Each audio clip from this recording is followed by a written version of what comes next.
ولا تجهر بصلاتك الله يرضى عليك ولا تخافت بها الله الله الله يا اخي ولا تخافت بها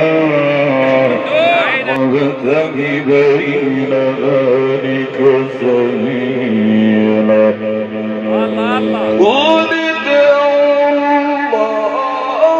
أو ادعوا الرحمن أيما تدعوا فله الأسماء الحسنى ولا تجهر بصلاتك ولا تخافت بها وابتغ بين ذلك سبيلا وقل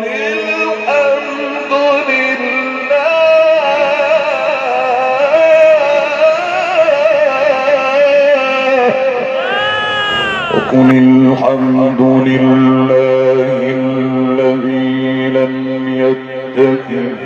ولدا ولم يكن له شريك في الملك